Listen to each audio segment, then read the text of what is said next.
If you want to understand modern life, you have to separate two things people mix up every day: money and debt. They travel together, they use the same numbers, and they often sit on the same bank app screen. But they are not the same creature.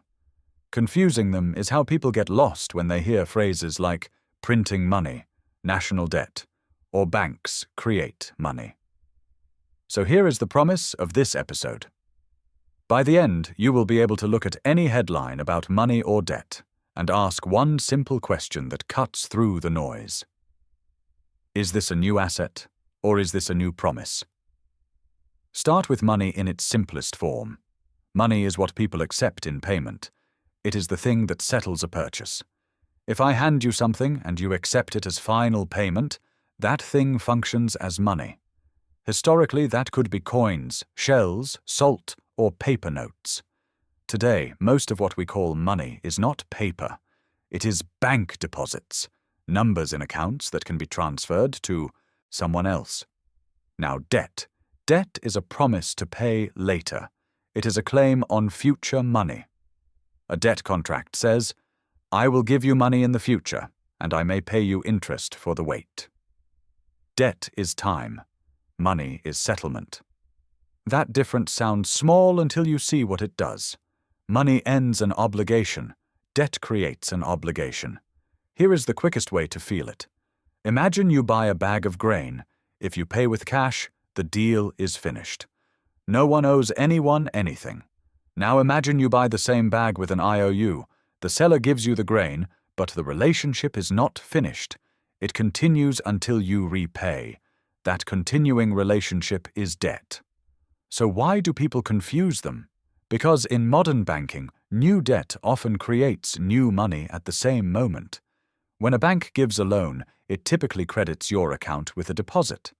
That deposit is money you can spend. But it came into being because you signed a debt contract. Your new money is linked to your new debt. Two sides of one event. This is why a clean mental model matters. Money is the spendable balance, debt is the obligation underneath it. Now, let's widen the lens to the whole economy. There are two broad ways new money appears in a society. The first is government-issued money, the kind you can hold as cash or that exists as central bank balances. Physical notes are liabilities of the central bank. They are a promise the state will accept them back for taxes and payments. That acceptance is what makes them money. You do not need to know the person on the other side. You trust the system. The second is bank-created money, which is most of what people use day to day. Your checking account balance is money to you, but to the bank, your deposit is a liability. The bank owes you that money on demand. Your money is the bank's promise. This is where debt sneaks in. A deposit is a form of debt. It is a short-term IOU from the bank to you. You rarely think of it as debt because it feels stable and because you can spend it instantly. But legally and economically, a deposit is the bank's obligation. So money is not always not debt. Much modern money is literally someone else's debt. That is why the boundary is confusing. The difference is in function. A bank deposit behaves like money in daily life because it is widely accepted in payment. But it remains a promise backed by the bank's assets, its capital, and the central bank's support of the system. Now consider government debt. When a government sells a bond, it is borrowing. The bond is a debt contract. The government promises future payments. The buyer holds an asset. The government holds a liability. That is debt, not money. You cannot walk into a shop and pay with a government bond as easily as you can pay with deposits or cash, even though a bond can be sold for money. So money and debt are different, but they connect through markets. Debt is converted into money through buying and selling or through borrowing against it. Here is a simple picture. Money is a ticket you can use at the counter. Debt is a ticket that says you can get a ticket later. Now you might ask, if debt is just a promise, why is it valuable at all? Because promises can be priced. If you trust the borrower, a promise to pay in the future is worth something today. A U.S. Treasury bond is valuable because markets believe the U.S. will pay in dollars. A corporate bond is valuable because markets believe the company will pay from profits. A mortgage is valuable because it is backed by a house and a borrower's income. Debt becomes an asset to the lender when repayment is likely. But debt also carries risk. A promise can fail. And the more uncertain the future, the more that risk matters. This is why interest exists. Interest is the price of time and risk. It is what lenders demand to wait and to face uncertainty. Money, by contrast, is designed to be the safest, most liquid thing in the system. That is why people accept it. That is why it settles transactions. You do not want to settle a grocery purchase with an asset that might be worth less tomorrow. So, what happens when a society creates too much debt? It depends on what that debt funds. If debt funds productive investment, machines, skills, infrastructure, future income can rise, making repayment easier. If debt funds bidding wars for existing assets, houses, stocks, land, prices can rise without new productive capacity. That can create bubbles. When bubbles break, debt remains, but the inflated asset values fall. That is when debt turns from helpful tool into trap. This is why debt can feel like a shadow. During good times, it is invisible. During bad times, it becomes everything. Now consider the phrase, printing money. People often imagine cash being printed and handed out. But most money growth does not happen through printing paper. It happens through credit expansion in banks. When many loans are created, deposits rise. Spending power rises. Asset prices may rise. The economy can heat up. If that spending power pushes demand beyond what the economy can produce, prices rise. That is inflation. So inflation is not simply money printing. Inflation is too much spending relative to supply, often amplified by credit. Now consider the opposite. When loans are repaid faster than new loans are created, deposits can shrink. Money supply can tighten, spending slows, businesses cut back. This can feel like money disappearing. But what is really happening is debt is being extinguished, and the money that was created alongside it is being erased. This is the hidden rhythm of modern economies. Debt creates money on the way up, and debt repayment destroys money on the way down. So where does real wealth fit in? Wealth is not the same as money.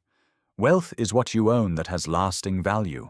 Land, buildings, machines, skills, patents, productive companies. Money is a claim on wealth.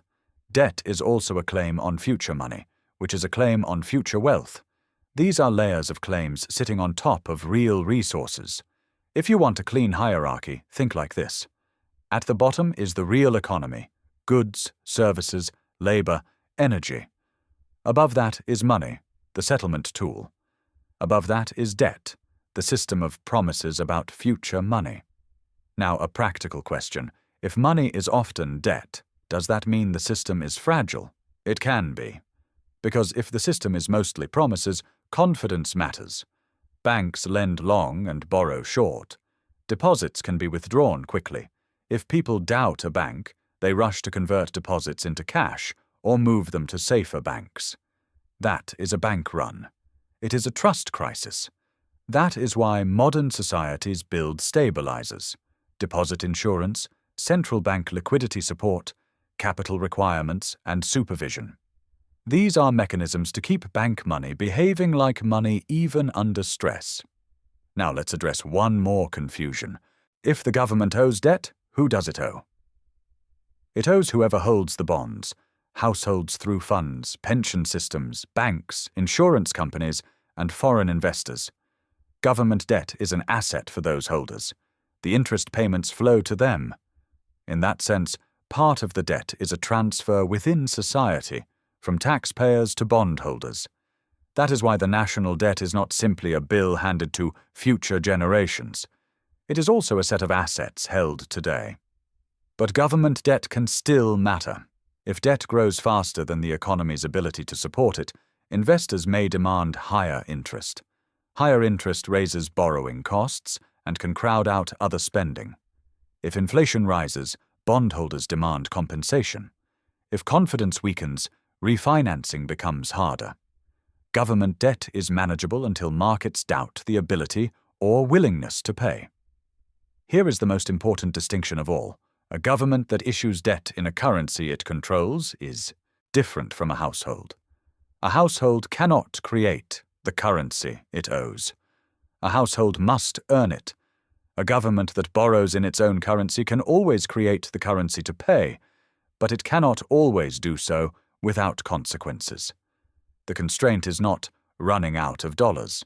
The constraint is inflation, credibility, and the stability of the currency. So debt is not automatically dangerous. It is a tool. But it is a tool that changes the future because it pulls spending forward in time. It lets you spend tomorrow's income today. That can build growth or it can build fragility, depending on how it is used. Now let's bring it back to your everyday life. Your salary deposit is money to you, debt to your bank. Your mortgage is debt to you, asset to your bank. Your pension fund's bond holdings are assets to you, debt to the issuer. The same object is money to one person, debt to another, and an asset to a third. That is not a trick. That is the architecture of finance. If you remember one sentence, make it this: money is what settles, debt is what promises. And if you want one warning, make it this: when a society confuses promises for wealth, it tends to overborrow. When reality arrives, higher rates, lower growth, falling prices, the promises stay, but the confidence breaks. One last distinction helps you avoid another common trap. Not all debts are equal, and not all money is equally strong. Some debts are backed by collateral, like a mortgage backed by a house. Some are backed by cash flow, like a business loan backed by profits. Some are backed by reputation, like unsecured consumer credit. The safer the promise, the lower the interest usually is. And debts can be changed. A debt can be refinanced, extended, forgiven, or written off in bankruptcy. When that happens, the accounting shifts. The lender takes a loss, the borrower gets relief, and the money that was created alongside the loan may shrink as the system repairs itself. This is why defaults matter. They are not only failures, they are a reset mechanism in a credit system. Money behaves differently. You can devalue money through inflation, but money does not default the way a private debtor does. Instead, the cost appears as rising prices, falling purchasing power, and shaken confidence. That is why stable money is not just a goal. It is a contract. Debt and money are not enemies. They are partners. Money is the present. Debt is the future brought forward. The question is always the same.